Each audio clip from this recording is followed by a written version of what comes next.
Ay mga kapatid, pag-usapan natin ang mga kapatiran nating mga nanghihina, nawawala sa paglingkod sa Panginoon, nawawala sa pagsamba, nawawala sa kanilang landas. Kung saan na sila ngayon, hindi natin alam. Yung iba nandyan lang, pero hindi na sila nakikita pag-araw ng linggo. Pag-araw ng may gawain, wala na yung init nila sa pagsamba sa ating Panginoon. Bakit kaya nangyayari ito? Maraming dahilan. Kung sila tatanungin natin, marami silang rason. Ang iba may trabaho, ang iba na-promote kaya wala ng time, ang iba ay sobrang busy. Kaya pag sinabi mong samba tayo kapatid, na-miss ka na ng Lord, na-miss ka na ng kapatiran natin, minsan tumatawa na lang, minsan hindi sila makasagot ng diretso, minsan hindi nila alam kung anong sasabihin nila. Pero nung ipaalala mo sa kanila, nung una nilang nakilala ang Panginoon, sobrang init ng pagsamba nila sa Diyos.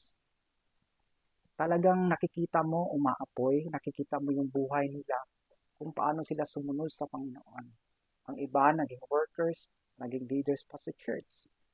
Pero bakit dumating sa buhay ng isang tao, maging sa mga Kristiyano, lalong-lalo, na nawala ang apoy at init sa pagsamba sa ating Panginoon? Alam natin mga kapatid, sa mundong ito, tayo ay pinili ng Panginoon at magiging ilaw at asin ng mundo. Pero minsan sa buhay ng isang Kristiyano, mayroong mga pagsubok. Walang Kristiyanong walang pagsubok sa buhay. Lahat tayo tinuturuan ng Panginoon paano lumakas. Kaya pag humingi ka ng kalakasan sa Diyos, sigurado niya alaw niya ang mga trials sa buhay mo. Dahil doon masusukat at doon ka patatagin sa iyong pananampalataya.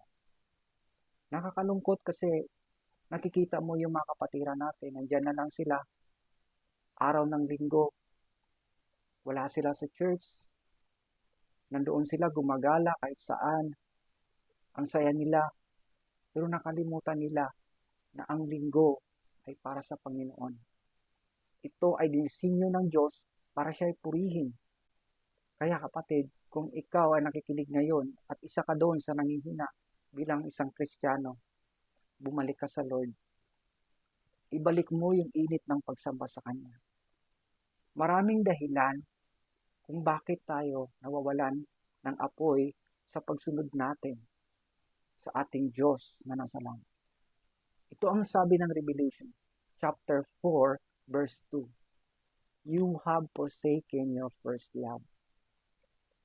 Dahil nung nakilala natin ang Panginoon, sinurrender natin ang buhay sa Kanya, at sinabi natin, Lord, Ikaw na ang aking Savior, ang aking Lord ng aking buhay, Ikaw na magmaneho ng aking buhay. That time, dapat ang Diyos na ang siyang mauna sa buhay natin at lahat ng mga desisyon natin ay idulog natin sa Kanya. Para maging maayos, maging smooth ang lahat ng ating gagawin, ang lahat ng ating pupuntahan, maayos ang lahat ng lalakaran natin.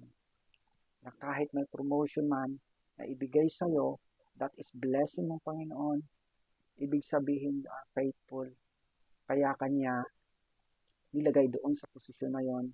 Kaya Kanya promote. Kaya Kanya binigyan ng magandang oportunidad para mas lalo kang gamitin ng Panginoon. Tandaan po natin mga kapatid, minsan lang tayo mabuhay sa mundong ito. Kaya wag natin sayangan yung pagkakataon na patuloy nating sambahin ang ating Panginoon. Ito ang paalala ko sa iyo. Bumalik ka sa Lord, hanapin mo ang mga bagay na para sa Kanya. Saliksikin mo ang Kanyang presensya, ang Kanyang pag-ibig na hindi kayang ibigay ng mundo. Panalangin mo na mabalik yung dating pagmamahal mo sa Panginoon. Na gustong-gusto mo araw ng pagsamba, araw ng pagpupuri, nandun yung kagalakan mo lagi. Pero dahil sa mga oportunidad na nakikita natin, nakukuha natin sa mundong ito, at naibigay sa atin ng mga opportunity, akala natin lahat yun ay maganda. May mga oportunidad sa mundong ito na ang dahilan doon ay mapapalayo ka sa Lord. Isang opportunity na akala mo maayos, akala mo ito na ang bagay na aasenso ka sa buhay. Pero kapatid, pag hindi mo kasama ang Panginoon, siguradong mag-feel tayo, mahihirapan tayo. Kaya minsan inaalaw na yung problema, trial sa buhay natin para alalahanin natin siya. Kasi minsan ang tao kapag walang problema, walang trial sa buhay, relax lang, easy-go-lucky ang buhay. Kaya kapatid, kung ikaw ay nakikinig ngayon, may paalala ang Diyos, puri ka sa Kanya, at ibalik mo yung first love na nawala para patuloy mong maranasan ang pagdalo at pagkilos ng Santong Espiritu sa buhay mo at ang kanyang protection ay nandun lagi. Ang kanyang paggabay ay sasamahan kanya lagi at bibigyan kanya ng wisdom, knowledge para maging maayos ang lahat ng iyong gagawin at iyong mga plano sa buhay ay aayusin ng Diyos ang lahat. Salamat sa iyong pakikinig kapatid. Don't forget to like and share this video para yung mga kapatiran nating ibang nawawala at nangihina ay mapagpala rin at ma-revive ang kanilang espiritu. God bless you kapatid.